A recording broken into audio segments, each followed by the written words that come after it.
भारत के उत्तराखंड राज्य में स्थित केदारनाथ मंदिर न केवल एक धार्मिक स्थल है, बल्कि यह एक अद्भुत वास्तुकला और रहस्यों से भरा हुआ स्थल भी है। यह मंदिर भगवान शिव को समर्पित है और हिमालय की ऊंचाइयों में स्थित होने के कारण अपनी अनूठी सुंदरता और भव्यता के लिए जाना जाता है। लेकिन क्या आप जानते हैं कि इस मंदिर की कहानी में सिर्फ भक्ति और आस्था ही नहीं, बल्कि कई रहस्यमय पहलू भी जुड़े हुए हैं। 400 साल तक बर्फ में दबा रहा केदारनाथ मंदिर, आश्चर्यजनक रूप से मंदिर को कोई नुकसान नहीं हुआ। केदारनाथ मंदिर भगवान शिव को समर्पित एक प्राचीन हिंदू मंदिर उत्तराखंड में स्थित है। यह मंदिर अपनी अद्भुत वास्तुकला और पवित्रता के लिए प्रसिद्ध है। हाल के अध्ययनों से पता चला है कि यह मंदिर लगभग 400 साल तक बर्फ से ढका रहा। यह घटना लिटिल आइस एज 1300 से 1900 ईस्वी के दौरान हुई थी। उस समय हिमालय क्षेत्र में बर्फ की मोटी परत जम गई थी, जिससे केदारनाथ मंदिर भी ढक गया था। हालांकि जब बर्फ पिघली तो मंदिर को कोई नुकसान नहीं पहुंचा था। इस अद्भुत घटना के कई कारण हो सकते हैं। एक संभावना यह है कि मंदिर की ठोस संरचना ने इसे बर्फ के दबाव का सामना करने में मदद की। दूसरी संभावना यह है कि बर्फ धीरे धीरे पिघली, जिससे मंदिर को अचानक दबाव नहीं पड़ा। केदारनाथ मंदिर का 400 साल तक बर्फ से ढका रहना एक अद्भुत घटना है, जो मंदिर की अविश्वसनीय शक्ति और स्थायित्व को दर्शाती है। यह मंदिर आज भी भक्तों के लिए एक महत्वपूर्ण तीर्थ स्थल है और इसकी अद्भुत कहानी हमें प्रकृति की शक्ति और मानव इंजीनियरिंग की क्षमता की याद दिलाती है। केदारनाथ मंदिर एक ऐसा स्थान है जो अपने रहस्यों और अद्भुत घटनाओं के लिए जाना जाता है। हर साल यह मंदिर सर्दियों के दौरान 6 महीनों तक बंद रहता है, क्योंकि भारी बर्फबारी के कारण यहां तक पहुंचना असंभव हो जाता है। लेकिन इस दौरान भी मंदिर के गर्भगृह में एक ऐसा चमत्कार देखने को मिलता है जिसे समझ पाना सामान्य इंसान के लिए कठिन है। मंदिर के अंदर एक अखंड दीपक जलता रहता है, जिसे दीप ज्वाला कहा जाता है। यह दीपक तब भी जलता रहता है जब मंदिर को पूरी तरह से बंद कर दिया जाता है और चारों तरफ बर्फ की मोटी परतें जम जाती हैं। सर्दियों के दौरान जब भी यह मंदिर फिर से खोला जाता है तो उस दीपक को जलते हुए पाया जाता है। यह घटना भक्तों के लिए भगवान शिव की शक्ति और उनकी उपस्थिति का प्रमाण मानी जाती है। वैज्ञानिक दृष्टिकोण से भी इसे समझने की कोशिश की गई है, लेकिन ठंड और ऑक्सीजन की कमी के बावजूद दीपक का जलते रहना आज भी एक रहस्य बना हुआ है।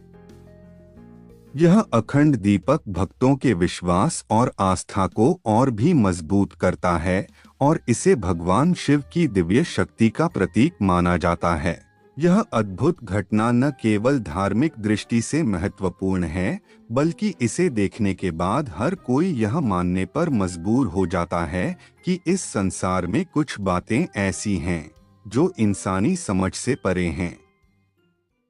केदारनाथ की आपदा और मंदिर का चमत्कार। साल 2013 में उत्तराखंड में एक भयंकर बाढ़ आई, जिसने पूरे क्षेत्र को तहस-नहस कर दिया। इस आपदा में सैकड़ों लोग मारे गए और कई इमारतें बर्बाद हो गईं। लेकिन इस विनाशकारी बाढ़ के बीच केदारनाथ मंदिर चमत्कारिक रूप से सुरक्षित रहा।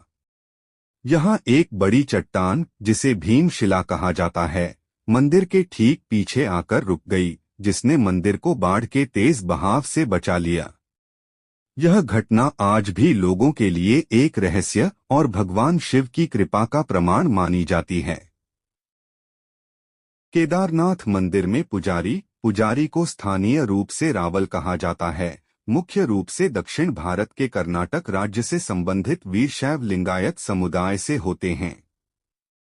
केदारनाथ मंदिर के पुजारी भगवान शिव की पूजा और दैनिक अनुष्ठानों का संचालन करते हैं। पुजारियों की भूमिका, पूजा और अनुष्ठान। पुजारी मंदिर में दैनिक पूजा, अभिषेक, आरती और विशेष अनुष्ठानों का संचालन करते हैं। तीर्थयात्रियों का मार्गदर्शन, वे श्रद्धालुओं को पूजा के नियम और प्रक्रियाओं के बारे में बताते हैं। परंपरा का निर्वाह, यह परंपरा आदि शंकराचार्य द्वारा स्थापित की गई थी, जिसमें दक्षिण भारत से पुजारी नियुक्त किए जाते हैं। यह सुनिश्चित करता है कि पूजा विधियां प्राचीन वैदिक परंपराओं के अनुसार हों। केदारनाथ मंदिर के रावल पूरे साल मंदिर के प्रमुख पुजारी रहते हैं, लेकिन सर्दियों के मौसम में जब मंदिर बंद रहता है तो पूजा केदारनाथ से ऊखीमठ में स्थानांतरित हो जाती है। वहां भी रावल पूजा जारी रखते हैं। पौराणिक कथा, पांडवों द्वारा निर्माण। हिंदू पौराणिक कथाओं के अनुसार केदारनाथ मंदिर का निर्माण सबसे पहले महाभारत काल में पांडवों ने किया था। महाभारत के युद्ध के बाद पांडव अपने कुलों की हत्या के पाप से मुक्ति पाने के लिए भगवान शिव की शरण में गए। भगवान शिव उनसे बचने के लिए बैल का रूप धारण कर केदारनाथ में छिप गए। जब पांडवों ने उन्हें पहचान लिया तो शिव का कुबड़ केदारनाथ में प्रकट हुआ। इसके बाद पांडवों ने इस स्थान पर मंदिर का निर्माण कराया। आदि शंकराचार्य, कई इतिहासकार मानते हैं कि वर्तमान केदारनाथ मंदिर को 8वीं शताब्दी में आदि शंकराचार्य ने पुनर्स्थापित किया था। उन्होंने हिंदू धर्म को पुनर्जीवित करने में महत्वपूर्ण भूमिका निभाई और इस प्राचीन मंदिर का जीर्णोद्धार कर इसे आज की वास्तुकला का रूप दिया। ऐसा भी कहा जाता है कि उन्होंने इसी मंदिर के पास समाधि ली थी। प्राचीनकालीन उत्पत्ति, कुछ मान्यताओं के अनुसार केदारनाथ मंदिर महाभारत काल से भी पहले का है और इसे प्राचीन सभ्यताओं ने बनाया था। हालांकि इस दावे के समर्थन में कोई ठोस साक्ष्य नहीं मिले हैं। इन पौराणिक और ऐतिहासिक कथाओं के संगम के कारण केदारनाथ मंदिर न केवल एक पूजा स्थल है, बल्कि आस्था और इतिहास का एक अद्भुत रहस्य भी है।